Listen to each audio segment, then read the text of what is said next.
Principal sujet donc dans les journaux, la conférence de presse hier de Serigne Bassirou Gueye. Le procureur de la République annonce une enquête complète pour élucider les faits et éclairer les Sénégalais. D'ailleurs, l'Obs rapporte ses propos selon lesquels ils ont les coudées franches et rien ne sera laissé au hasard. Ainsi, Le Soleil affirme que le procureur lance les investigations. Pour enquête, le procureur envoie du gaz. Basse à la traque, peut-on lire à la page de titre de Sud Quotidien. À la une du journal Le Quotidien, Serigne Bass sur la plateforme. L'As parle de réquisitoire de Serigne Bassirou Gueye. Les Échos, lui, indiquent que le procureur monte au front et fait appel à témoins. Oui, l'appel à témoins du procureur, c'est le titre qui barre la une de Vox Populi qui, comme les autres journaux, informe que le parquet a confié l'affaire du pétrole à la DIC et le dossier du rapport de l'IGE à la section recherche de la gendarmerie.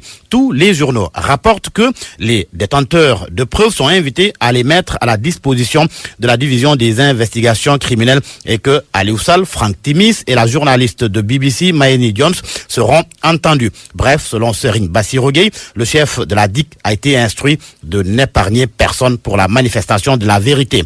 Et au chapitre des réactions après la sortie du procureur de la République, dans l'Observateur qui fait état d'un écran de fumée autour de Aliou Sall, l'ancien ministre et patron de la République des Valeurs, Thierno Alassane Sall, confie que le procureur essaie d'enterrer le dossier Aliou Sall. Abdoul Mbaye, lui, fait savoir qu'ils sont prêts à donner des informations, mais ils ne vont pas s'en tenir à la justice sénégalaise. Ils vont aller dans le sens d'autres procédures. Quant à Ousmane Sonko, il déclare qu'il va fournir les preuves de ses accusations. Dans Sud Quotidien, Moustapha Diakhaté demande la démission de Aliou Sall, le maire de Guédiawaye qui, si l'on se fie au journal Le Quotidien, a renoncé à sa plainte contre BBC. Les secrets de la reculade de Aliou Sall, c'est à lire dans l'Observateur. L'Obs qui a mené une enquête sur les relations entre le chef de l'État, Macky Sall, et Nafi Ngom Keïta, ex-vérificateur général de l'IGE et ancienne patronne de l'OFNAC. Une histoire d'amour qui finit mal selon l'Observateur. Le journal affirme que Macky et Nafi, jadis complices de la République, ont vu leurs relations se désagréger au gré des soubresauts étatiques et des chocs d'ego.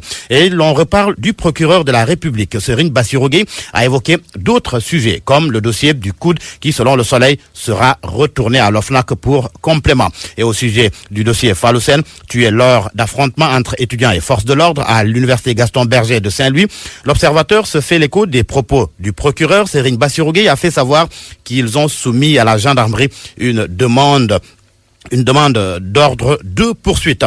À ce sujet d'ailleurs, l'Observateur parle d'une arrestation imminente du lieutenant Sané, principal suspect du meurtre de l'étudiant Falloussen. Et l'on termine par les sports avec le quotidien Record qui donne la parole à Sidi Sarr qui a été recalé de la Coupe d'Afrique des Nations qui va se dérouler très prochainement en Égypte. Sidi Sarr, très déçu et surpris, il déclare « Je n'ai jamais imaginé cela, mais ce n'est pas la fin du monde. »